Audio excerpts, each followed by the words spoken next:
My name is Riley Hart, and I'm 29 years old. My parents' Christmas is a ritual with muscle memory. Dad's playlist that never changes. My sister Mara policing pie portions like she's guarding state secrets, kids sprinting between legs, and the table leaf that always sticks before it slides.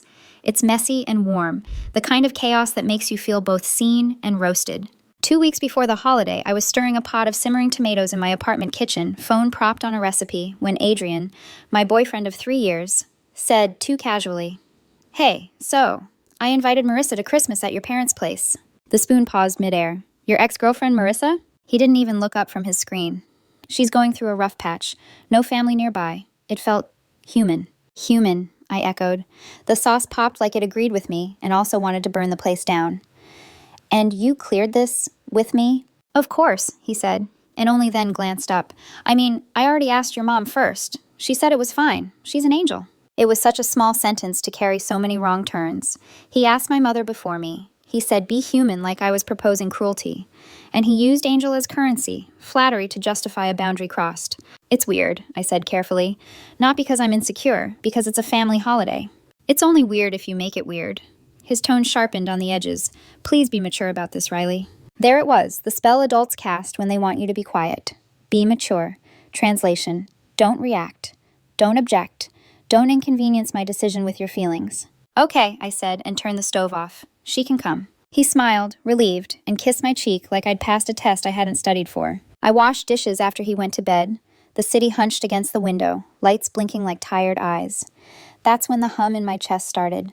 The one that isn't drama or jealousy, just the thin, high note of truth saying, "Look closer." I picked up his phone. I'm not proud. I'm also not sorry. He didn't use a clever passcode. 4 digits, a birthday he thought I'd never guess.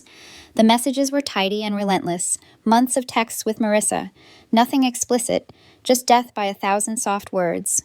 Inside jokes, old songs, remember when. Screenshots of memes that mean more than they say. Then a pair that turned my stomach.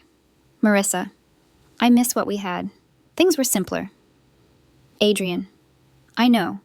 Sometimes I wonder what would have happened if we'd tried harder. I took screenshots, emailed them to myself, deleted the evidence like I'd never been there. The next morning, while Adrian showered, I did what the internet lets you do when you really want answers. It took 10 minutes to find Marissa's fiancé, Caleb Walsh. Big smile, easy dimples, a Thanksgiving post that read, "Grateful for this life and for the woman who says yes to our future every single day." There was an engagement photo, Marissa in a cream sweater, Caleb's hand on her hip. The caption made my mouth taste like pennies. Always, no matter what. Adrian had said she was going through a rough patch. He didn't mention the ring. I created a burner Instagram. New email. Blank history. I wrote slowly, careful as if building a bridge I might need to cross back over. "Hi, Caleb. We don't know each other. My name is Riley. I'm dating Adrian. He and Marissa dated in college.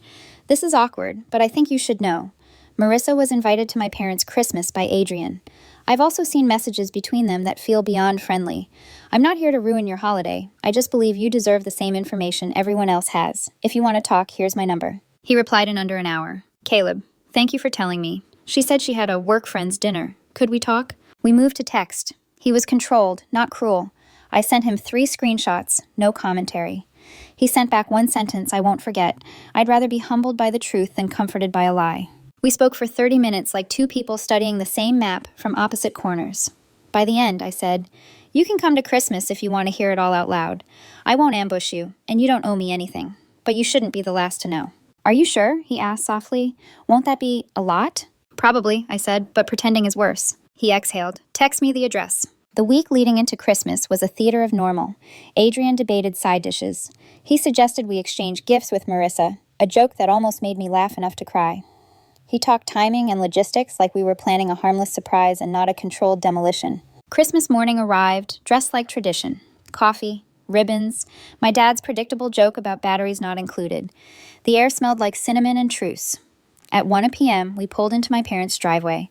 Adrian carried a pie and the confidence of a man who believes he can curate reality. At 2:12 p.m., Marissa walked in. She hugged Adrian 3 seconds too long. My mother's smile trembled, but held. We did the polite dance. At 2:43, my phone buzzed. "Caleb, here!" I stood, heart steady, in a way I didn't expect. When the doorbell rang at 2:45 p.m., I heard the house inhale. Be mature, Adrian had told me. I opened the door to the man who deserved the truth. Hi, Caleb, I said. Come in. Caleb stepped into the foyer, snow still glinting on his coat collar. He carried a bottle of red wine, the kind you bring when you want to look polite while walking straight into a war zone. Thank you for having me, he said. Low voice steady, but eyes scanning the room like he'd just entered a scene he'd only read about in a script. Behind him, the living room went quiet enough to hear the clock tick. My dad muted the TV mid-football replay. My sister's kids froze halfway through an argument over candy canes. And then there was Adrian, turning to see who'd arrived, his expression folding in real time from confusion to shock. And Marissa. Her glass slipped against her palm. She caught it too late, wine bleeding across the rug. Caleb, she said, voice almost childlike. What are you doing here? I was invited, Caleb replied evenly, glancing at me for half a second before facing her.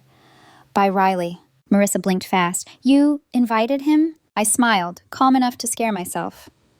Yes. I thought if you were bringing your ex to my family's Christmas, it only seemed fair that your fiancé should get an invitation too. Adrian's head snapped toward me. Riley, what is this? This, I said, is the truth unwrapped. No one moved. My mom's hand hovered halfway to her necklace. Caleb took a step closer, his voice quiet but sharp. Marissa, you told me you were going to a work friend's holiday dinner. You didn't mention spending Christmas with your ex-boyfriend, or that his girlfriend's parents were hosting. She opened her mouth, then closed it again. Her color drained. Adrian tried to intervene, defensive reflex kicking in. This is ridiculous. She just needed company. Don't make this into something it's not. Caleb turned to him. Something it's not? She's my fiancé. You've been texting her for months. You tell me what it is. Wait, how do you even know about that? Adrian demanded. I reached for my phone. Because I found them, I said, voice steady. 2 months' worth of late-night messages, including one where you told her you still wondered what would have happened if you'd tried harder. You remember that? The room exhaled audibly. Adrian's face drained of all charm, replaced by raw, cornered disbelief. You went through my phone? I did, I said simply. And you know what I found, Adrian? Not remorse, nostalgia. You spent 2 months rewriting history with her while telling me to be mature. Marissa's voice cracked. It wasn't like that. Then tell him, I said, gesturing toward Caleb. Tell your fiancé how many nights you texted my boyfriend about how simple things used to be. I was just venting, she said, desperate now. We're friends. I thought he understood. Caleb's tone sharpened. Friends don't lie about where they're spending Christmas, Marissa. Her lip trembled. Caleb, please. Don't, he said. His voice was still calm, but the finality in it cut the air.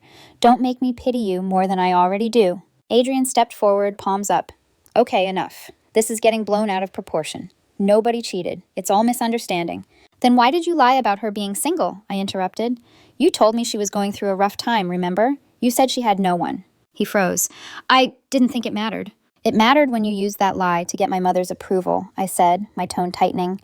It mattered when you crossed a line and called it compassion. For a moment, all I heard was the hum of the refrigerator and the faint crackle of the fireplace. Then Mara, my sister, said softly from behind her phone, I'm recording this, by the way. Adrian glared. Mara, turn that off. She didn't. Nope, this is better than Netflix. My dad cleared his throat, breaking the silence. Riley, he said carefully, should we maybe step outside for a moment? No, I said. We're fine here. I looked at Marissa. You wanted inclusion. You got it. Marissa looked like she wanted to disappear. Caleb, please, can we talk privately? He shook his head slowly. No, Marissa. Privacy was a privilege you lost when you started lying about me. He turned to me then. Calm, exhausted, decent to the end. Thank you for telling me. I know this couldn't have been easy. I'm sorry it had to happen like this, I said quietly. Don't be. You gave me the truth. Caleb set the bottle of wine on the table, nodded politely to my stunned parents, and walked toward the door. Merry Christmas, everyone, he said softly, then left. For a few seconds, the only sound was the wind against the window. Then Marissa turned on Adrian. You told her I was single? You said, Don't put this on me, he snapped. You were the one who wanted to come. My mother gasped. Enough, she said, voice shaking but firm. This is our home, and this is Christmas Day. I don't know what either of you thought would happen, but this, she gestured around, is done. Adrian turned back to me, desperation replacing arrogance. Riley, please, we can talk about this. You can't just... I can, I said, meeting his eyes. We're done. You can pick up your things tomorrow. He stared at me, disbelief softening into regret, then humiliation. You set me up, he said. No, I corrected. I gave everyone a seat at the table. You're the one who chose the menu. He didn't reply. He just looked around the room, at my family, at the wreckage of his own choices, then grabbed his coat and followed Marissa out without another word. The door shut behind them, sealing the cold outside. No one spoke for a moment. Then Mara broke the silence. Well, she said, that was the best Christmas ever. Even Dad laughed. And I stood there, chest heavy but clear, realizing sometimes the most mature thing you can do is stop pretending you're okay with disrespect.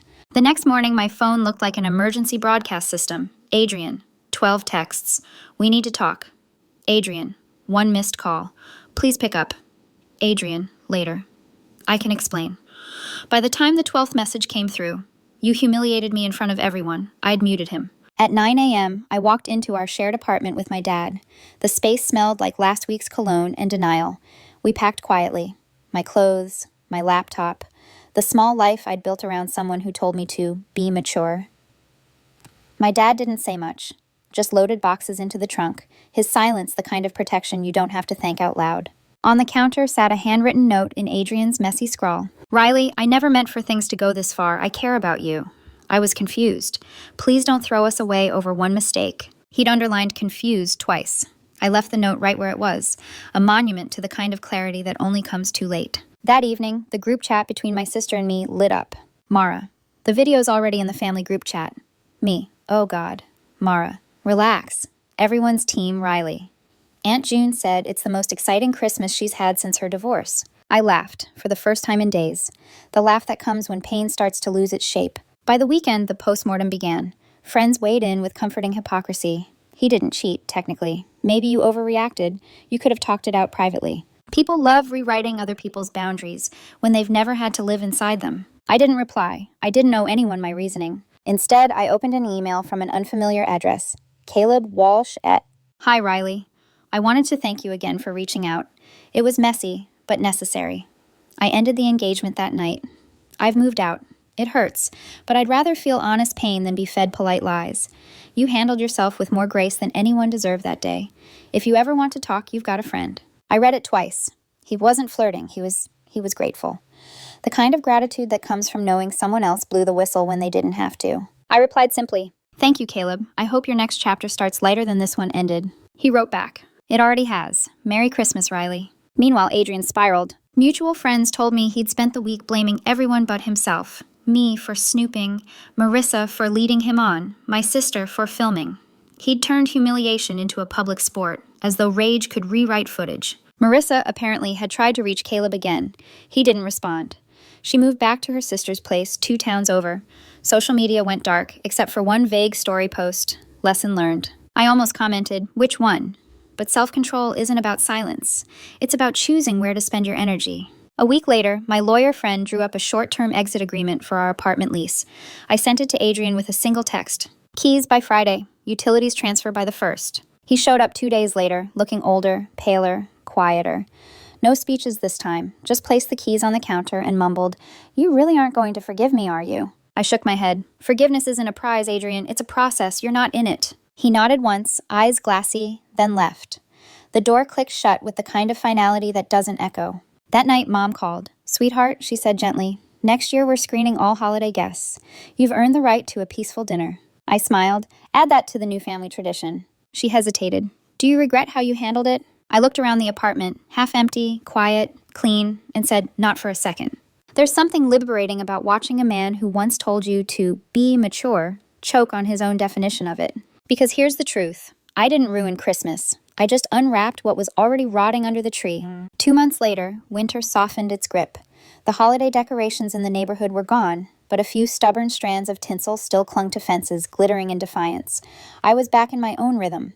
Early mornings, black coffee, my laptop on the kitchen counter where no one stood behind me anymore asking for a taste or an opinion. The apartment felt bigger without Adrian. Quieter, yes, but not empty, like a room that had finally exhaled after years of holding its breath. My mom invited me over one Sunday for brunch. When I arrived, she was already fussing over the stove while my dad fixed the dining chair Adrian once broke but never repaired. Mom slid a plate toward me. "You look good," she said. "Peaceful." "I'm getting there." Mara, sitting across from me, smirked. "Your story is officially family legend now. Dad calls it the Christmas reckoning." Dad chuckled. "What can I say? Most interesting holiday we've ever had. I'm still proud of you, kiddo." Mom shot him a look. "Let's not glorify public scandal." "Hey," I said, half laughing. "It wasn't scandal. It was transparency. With pie." Even Mom couldn't argue with that. Later that afternoon, I scrolled through my phone, deleting old photos and muting group chats that had nothing left to say. When I reached Adrian's contact, I hesitated just long enough to feel the sting, then hit delete. No fanfare, no second guessing, just gone. Freedom rarely announces itself with fireworks. Sometimes it arrives like a clean inbox. A week after, an email pinged my phone. From Caleb Walsh. Subject, small update. Hey, Riley, just wanted you to know I started therapy. Turns out I had a habit of excusing bad behavior because I confused chaos with love. Working on that. Hope you're doing well. I smiled, not because it was romantic, but because it was proof that something honest had survived that night. We both walked away bruised but upright. I replied, that's a good start. I'm proud of you, Caleb. I'm learning that peace isn't boring. It's earned. He wrote back one last time. Then here's to peace. Merry late Christmas. March arrived, and with it, light through the windows again. I'd taken up running, just to prove to myself that I could keep moving forward. Literally. I'd started painting the living room walls a pale sage green. Every brushstroke felt like an erasure and a beginning all at once. One night, while standing on a ladder with my hair tied up and music humming in the background, my sister called. Guess who just texted me? She asked. Please don't say Adrian. Bingo. He wanted me to tell you he's sorry and he's in a reflective era. I laughed so hard I almost dropped the roller. Tell him good luck finding someone else to grade his maturity. Already did, she said, grinning. Also, Mom says next Christmas we're making guest applications, background checks included. I laughed again. A real one, deep and light and free. I spent that night sitting on the floor, sipping wine, staring at my half-painted wall. For the first time, I let myself replay everything without bitterness. The discovery, the texts, the dinner table, the quiet after. What surprised me wasn't the pain, it was the gratitude. Adrian taught me that love without respect is theater. Marissa taught me that nostalgia is a liar. Caleb reminded me that truth, even when it burns, still cleans. But the person I learned most from was myself, the version who stopped begging for calm and started being it. On Christmas morning this year, Mom texted, "We're keeping it small. Just family. No surprises. You bringing dessert?" I replied, "Only the kind that doesn't explode." She sent a laughing emoji and a heart. I put my phone down and looked around my home, my quiet, sage-colored home, and smiled. Because sometimes the story doesn't end with revenge or regret. Sometimes it ends with peace, the kind you don't need permission to keep.